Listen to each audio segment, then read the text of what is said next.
I was looking through my list of videos to make, and like half of them have Zapdos in some way. But all of them are really long, and today's video has got to be a quickie. So we are going to look at this battle, not in any concrete terms, but more for an aspect of it, a very important aspect of it, that it represents. When I saw this game, I thought it had some really interesting stuff to it, and one element in particular that we're going to focus on, but I'm sure there are viewers who are going to see things that I may have missed. And the Zapdos element is still there because Manectric is kind of like a folksy, salt-of-the-earth version of Zapdos, as imagined by Bob Dylan or something. Bob Dylan played by Timothy Chalamet. And then there's Tornadus Therian a few spots away from it, so it's got wings, so it's kind of like if you separate it, and it's legendary too. Anyway, in the pinned comment, I have left my ladies' thoughts on Pokemon the Movie 2000, because we watched it yesterday, and it was great. It's my favorite Pokemon movie, and for some reason I just felt it. She sent me a reel a while ago of someone relating to Zapdos, because it just screams in that movie. And I was like, oh, I love the movie that's from. Anyway, so I have given those who are looking at the screen ample time to soak in this team preview, so let's jump into it. Those who are apt at team preview know that they must identify their important parts and their opponent's important parts, and how they're going to clash, and how you can protect yours while getting past it. But I really want to emphasize the little details, because it's easy to think of these things in sweeping generalizations, right? Like, oh, I removed the Skarmory, and then my physical sweeper sweeps, but especially in long games. In like offense versus offense games, you can kind of like blitz by without really worrying about it too much. But what's got to be emphasized here is it's established as true cinema right on the first turn. What happens on the first turn? Clefable leads off and scares out the Gastrodon and uses knockoff, and now the Heatran's lefties are gone. Now you notice, oh wow, that Clefable's knockoff just got rid of that Heatran's leftovers, and that means Heatran will not be able to win a long-term war of attrition against the Clef. That's pretty major. So Devin's going to have to find another way to handle this Clef. Oh, well, what is going to be the next answer? Well, the thing is, everything else does not like losing its item at all. So you look at something like Devin's own Clef isn't going to like losing its lefties. Gastron doesn't like losing its lefties. I know they have recovery moves, but they still don't like losing their lefties. The Mega Latias is not going to like switching and taking Clef on at all, of course. And you think, oh, well, Skarmory, well, even if the Clef doesn't have a fire move, or Thunderbolt, which is quite likely a fire move, as if it would run Fire Blast. I don't think even Life Orb Clef ever runs that. I've never seen a Life Orb knockoff Fire Blast Clef in Oris, but hey, I haven't been super in touch with the metagame in a while. Anyway, so yeah, Reuniclus doesn't like losing its ostensible leftovers, or its Colbur Berry. Actually, no, there's no Pursuit T-Tar there, so it doesn't really care about that. So that might be the move. It's got Recover too. But Skarmory also isn't an option because whether it loses lefties, that's not good, or whether it loses Rocky Helmet isn't good, because you think, okay, well, the way to...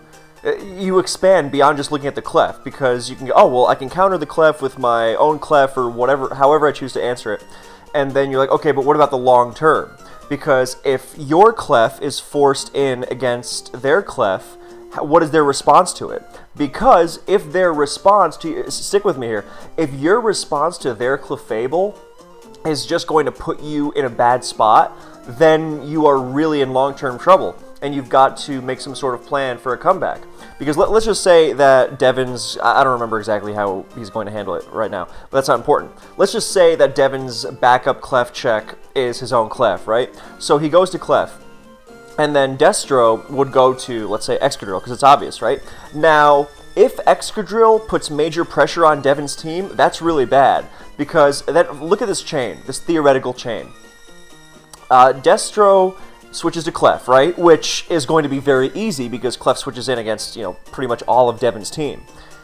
And then Devin is forced, let's just say, to go to Clef to prevent, what's the word I'm looking for? Prevent irreversible long-term damage to one of his other Pokemon, right?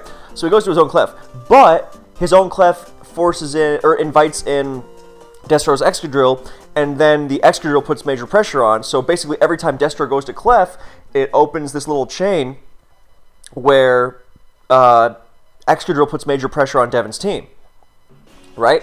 So with that in mind, you got to do something about the fact that Clef is going to switch in. And that, in this case, would involve getting down some hazards, which is not going to do anything against Clef, but it's going to wear everything else down. So you can say, okay, well, Clef is going to be a pain, but I'll wear everything else down with hazards, and then I will be able to isolate the Clef later on, and even Clef can't solo everything here, right? So that's the idea. So we got that in mind, right? So Scarm, good at hazards because with Rocky Helmet, punishes Excadrill spins, things like that, right? So we know this. So now we can skip ahead. Heatran gets a Prox and it gets T-Wave, good lord. And now this Heatran is completely... Oh, it's going to roar the Clef out, drags in Keldeo. Okay, fine. There's a Clef double switch, right? Look at that. Rather than like, oh, should I scald the Gastrodon, or a Secret Sword the Gastrodon, or scald the Latias, whatever... Destro just doubles right to Clefable. He's got a Keldeo against Heatran, and he's right back to Clef. It's a perfect move because even if Heatran stays in, okay, who cares? I get Lava Plumed, whatever. And if anything, getting Lava Plumed and burned means I can't get T-Waved in full Parad.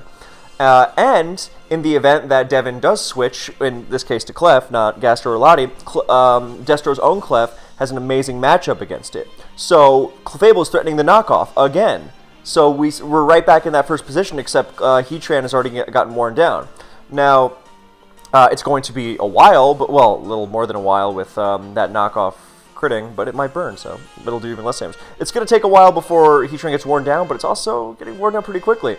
Not even getting damage on Keldeo because it's got lefties to shrug off those Stealth Rocks. So, Clef, another Clef double. Very, very beautifully done. Knockoff, can't be switched into at all. Roar, hoping something else comes in. Third straight roar to Keldeo. That's unfortunate for Devin. So, and then there's a double switch. Nice. He double switches back to Clef, tries it a third time. This time Devin stays in with Heatran against Keldeo and roars, knowing a play needed to be made. And now dragged in Excadrill. And this is a good start because, look, the Stealth Rock is not going to be permanent here with the Parad weakened Heatran, unless that Clef has a Wish or something. But now we see that Devin has a Skarmory, which can come in and punish the Excadrill with Rocky Helmet. Not only does it punish the Excadrill with Rocky Helmet, it gets the spikes right back up. Beautiful. Destro makes another beautiful move back to Clef, because this threatens... And again, notice what's important here for both sides. Destro is threatening the knockoff on everything, and Devin has to long-term with hazards, using long-term as a verb there, and has to avoid this knockoff because losing this Rocky Helmet would be very, very bad. So Gastrodon, well, something else besides the Heatran is going to have to take it at some point. Maybe he can even salvage Stealth Rock out of this.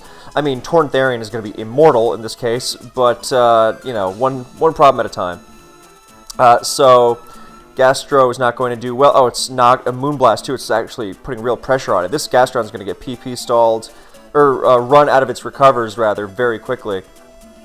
Moonblast pressure, blah, blah, blah. Another knockoff on the switch, maybe. Already gone through a couple recovers, 3 recovers. EQ, and there's Heatran on the soft boiled. And what, is it going to roar in again? No, just going to Lava Plume. Okay. Well, this is not good, of course. Torn Therian gets roared in. Not really. Okay, threatening. Back to Clef. This thing is immortal. And it's only used 1 soft boiled so far. There's the burn. Excadrill. Okay, now again, another roar. Here comes Excadrill.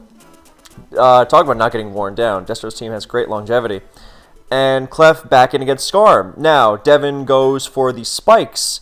And because gotta make some more pressure. I understand that. And he's going to get knocked off. Now, you might think, okay, is that not just game over? I'm sure Destro had that thought cross their mind. Because it's like, well, now Excadrill spins completely for free. So there's a switch to Torn and Gastro. which I didn't quite try. Oh, probably not wanting to get T-waved, yeah.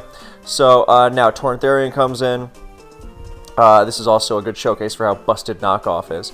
But yeah, the next time Exca comes in, it's got that spin, and Heatran at 31 in Parad, and Scarm with it. I mean, yeah, not looking great. So Gastro is trying to run Clef out of soft boileds, but it's getting run down pretty quickly. There's Torntherian just to eat an Earthquake. Very unusual PP stalling methods here. But there we are. There's Scarm again. Just going for the mass hazards, trying to... I mean, Excadrill is going to nullify this pretty nastily, and only... yeah, and so... Clef T-Waves, then Scarm Whirlwinds trying to catch Excadrill just for damage, just to drag in, I don't know, Keldeo, Hippo would be ideal, actually.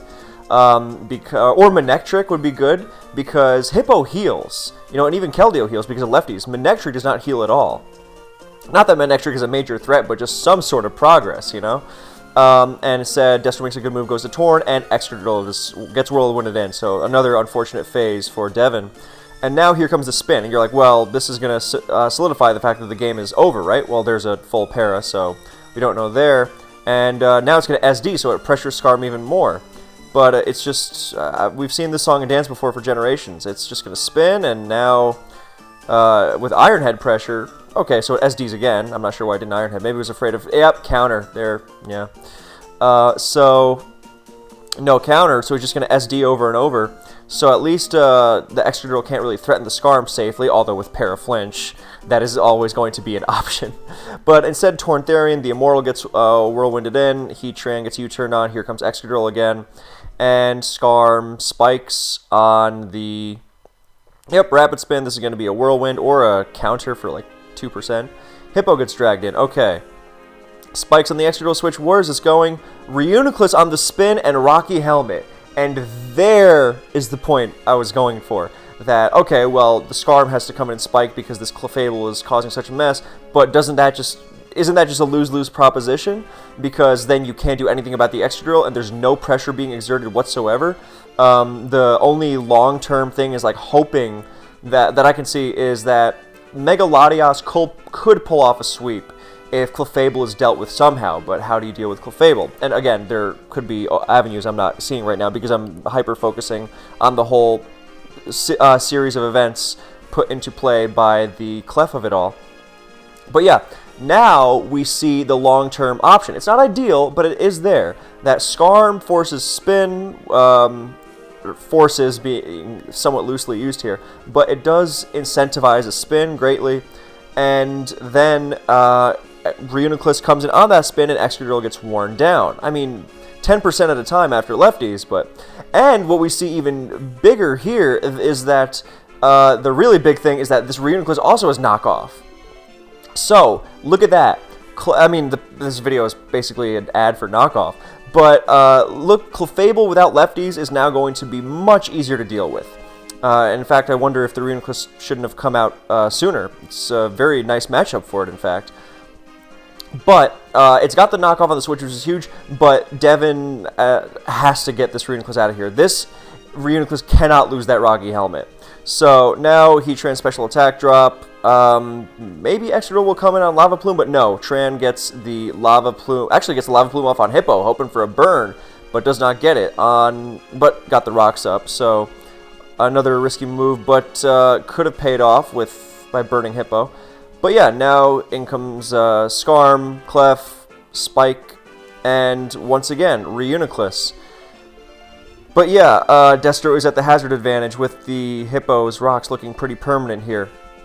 Now the Reuniclus psychics the Clef on the switch, procures a soft-boiled, and Scarm's getting worn down. I mean, it's not ideal, but Excadrill is getting chipped.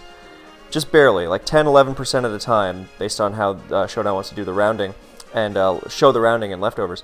But Scarm is also going to have to roost at some point, so because it's getting worn down by, well, it'll roost here, okay. But yeah, it roosts, and now Excadrill is going to just SD again for more lefties. So now Whirlwind, hope Hippo comes in so he can spike, but nope, it's Keldeo, and now Excadrill back for even more lefties, so Destro playing an excellent game here. But what we got to focus on here, remember, it's all about that Reuniclus. And can we counter? No, not yet. So, yeah, Devin is also being wary of Reuniclus being hit on the switch, iron-headed. But there is the... Yeah, Reuniclus is also threatening in the same way that Clef threatens Reuniclus out with the threat of knockoff removing Rocky Helmet. Reuniclus also threatens Excadrill with knockoff removing leftovers. So, yeah, it's theoretically, if Excadrill lost his leftovers, Reuniclus could possibly stop. No, it couldn't, because there's no way you're wearing down Excadrill passively otherwise without Rocky Helmet. So, yeah. Now, the Torn Therian U-turn, this is also something I want to draw some attention to, that the Torn Therian is facing the Skarmory here and U-turns out, so that's some good information. Whirlwinding on the SD, here comes Clef, here comes a Spike, here comes Reuniclus, and there's an SD instead of the immediate spin, nice move, and then there's a double to Clef, very nice, not risking it. So Destro not risking the knockoff even at +2, and Clef is into Skarm is fine, and now Excadrill back, but great move by Devin, recognizing, look, this is the first thing resembling an advantage I've had in this game. I have a Spike Up that has not been immediately spawned.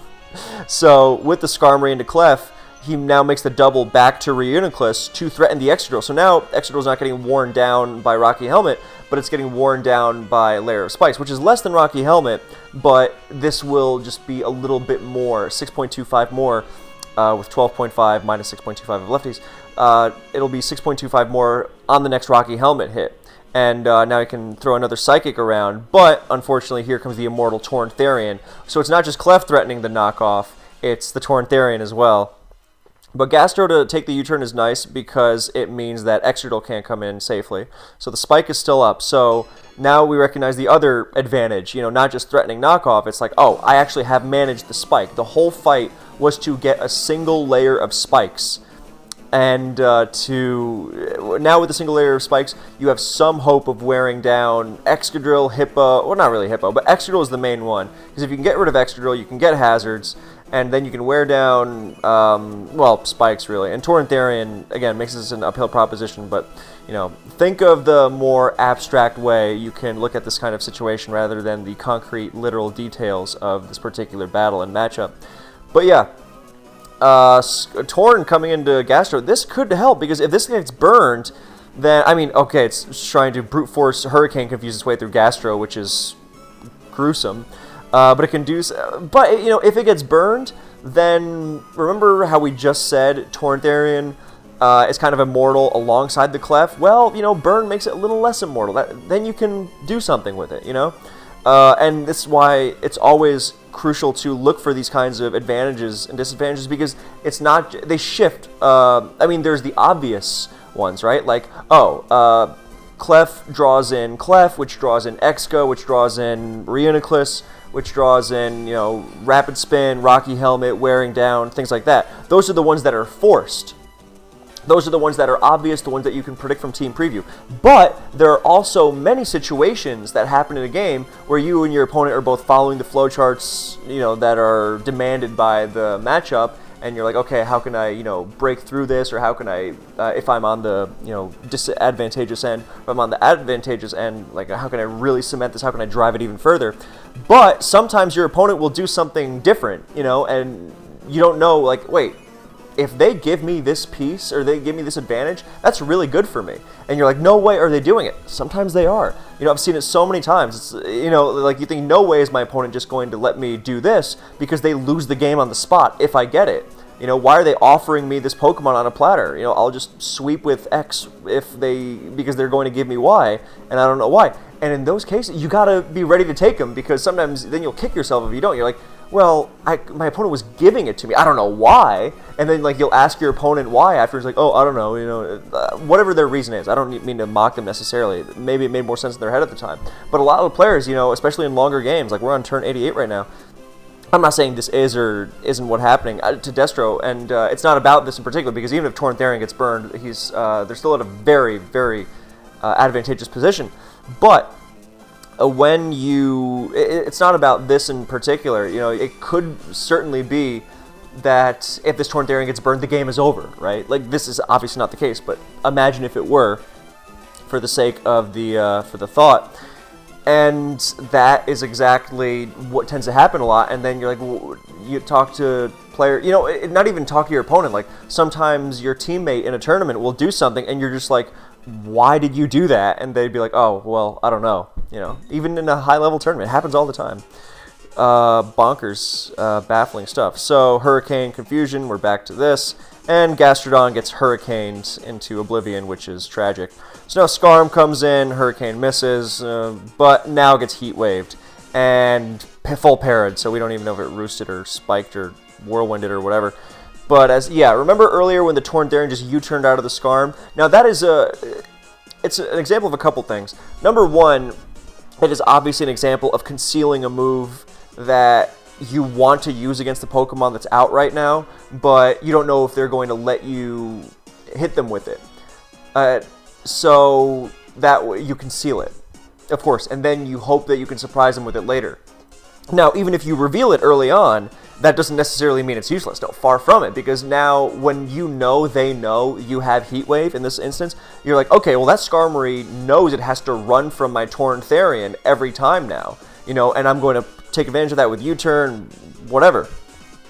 However, the upside of that is, holding it back, is of course a situation like this, where Skarmory gets Heat Waved, and, you know, you actually connect it, which is even better. So, well, the other thing is that sometimes you know, are able to make these kinds of safe, don't reveal this kind of move yet, when you're already in a good position, when you already have the advantage. So, yeah, that is a blessing of a good position. But yeah, you can have all sorts of situations like, oh, you know, I have HP Ice, I'd like to hit that Gliscor or Landorus Therian with it, but, you know, I don't necessarily want them, you know, do I have to use it right now? You know, so maybe you could, it's often something to consider, like, you know, switch out, make them think you don't have it. And even if it seems obvious, you know, then worst case, you just show it later, but if you can hold back from using it maybe even the second time, maybe even the third. I've seen players go entire games, you know, not revealing a move. Like, Heist did this once, I remember, in like 2012 in Gen 5 OU. I forget what, I think he had like Ice Beam on his bulky Starmie, which was never used at all. He went the entire game without revealing it, and then on the last turn, he could have used it. He pulled it out and it won the game, you know. And I forget how many opportunities he had to use it and hit it. I think he hit a Dragonite with it. Yeah, so stuff like that.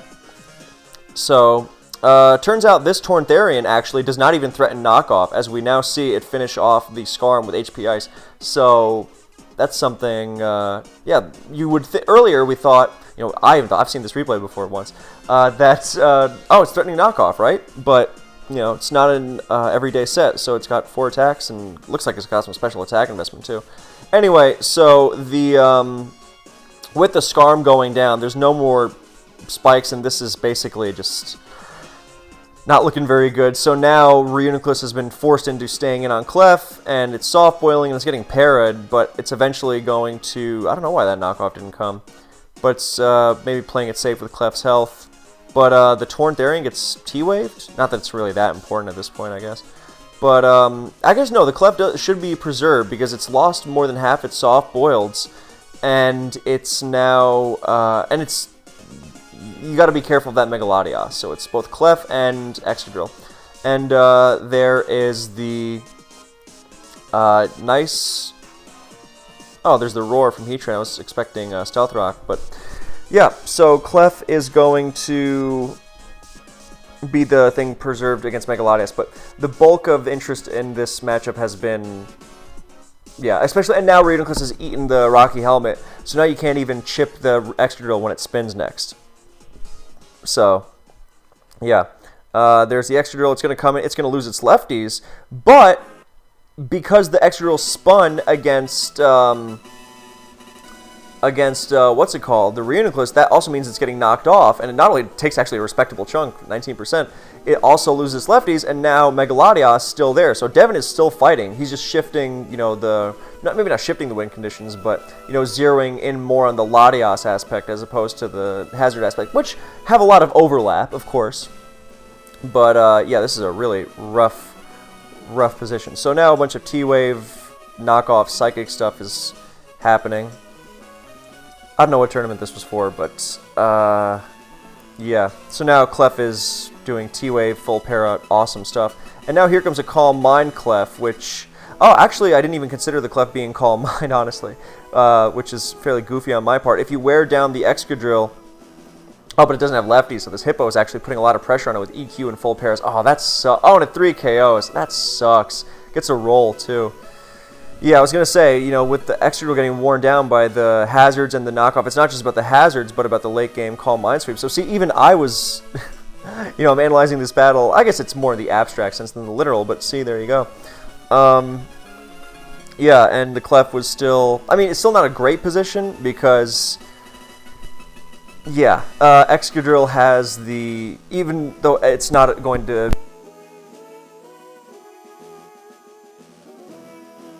be in for the long haul anymore because, you know, Gastro is there, Feetran is dead, Clef gets decked, Latios doesn't switch in nicely, so yeah. At this point it was too late anyway, I guess, with the Hippo.